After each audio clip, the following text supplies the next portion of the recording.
Mr Acting Speaker, I despair at the political maturity and debate in this place and the hypocrisy that comes from some parties who, in my opinion, are only interested in point scoring and playing games and are not really interested in the lives of the people of Northern Ireland, no matter what section of the community that they claim to represent. When we look at the facts, Mr Acting Speaker, Sinn Féin have brought down the Assembly, and they did it for 3 years, and they did it for several reasons. They did it because of the RHI scandal, and indeed because they wanted an Irish Language Act. An Irish Language Act where only 5% of the population actually can speak Irish to some degree. But during those 3 years, Sinn Féin didn't care less about our education system. They didn't care less about our health system. They didn't care less about our wildlife. They didn't care less about our policing system. They didn't care less about our infrastructure and roads. They didn't care less about our security. They didn't care less in those 3 years about our housing. In those 3 years, they didn't care less about jobs. And they certainly didn't care less about the welfare of our people. And ironically, Sinn Féin support the Northern Ireland Protocol. Yet, when we look at the Northern Ireland Protocol, what's the Northern Ireland Protocol doing for Northern Ireland? It's costing businesses extra money. It's costing businesses extra paperwork. It's denying the rights of the citizens of Northern Ireland the right to the same goods in many places that they get in the rest of the United Kingdom.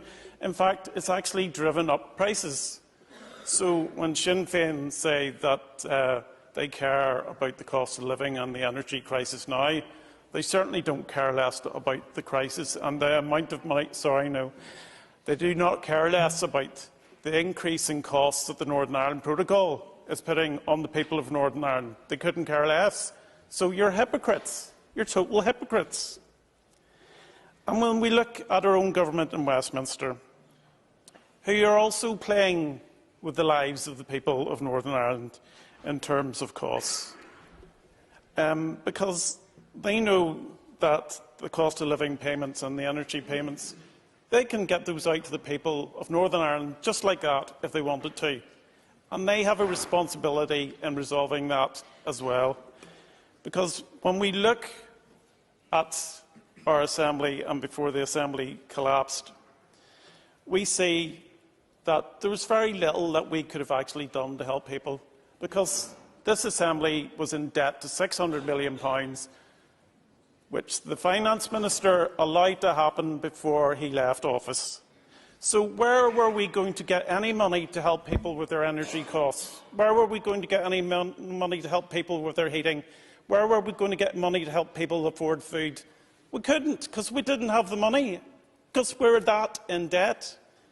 Yet you all sit round here pretending that we were going to do fantastic things. We weren't, because we couldn't afford it. No.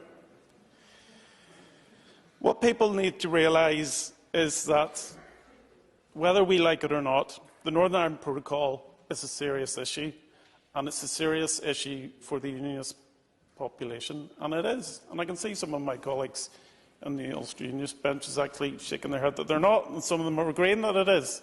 But until we get that sorted out, this place ain't coming back. And there is a responsibility on all the political parties in here to be talking to each other, because you don't. All you do is shout at each other, and it doesn't matter which side of the divide you claim to come from, or who you support, or if you claim you're in the middle. Yous actually, no, I won't, because yous actually don't meet. Yous actually don't support each other. You aren't willing to listen to the points of view of other people.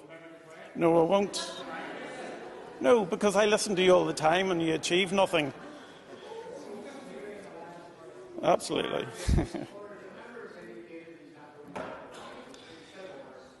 And even more depressing, when we see the lack of negotiations that are going on between Westminster and the EU, we see the Northern Ireland Protocol bill going through Westminster. Westminster could have had that fast-tracked, and they haven't.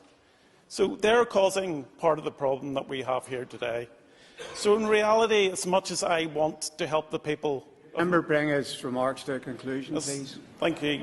Mr Acting Speaker. As much as I want to help the people of Northern Ireland, until there's political maturity from the rest of us in here and Westminster and the EU stop playing games, we're not going to get anywhere.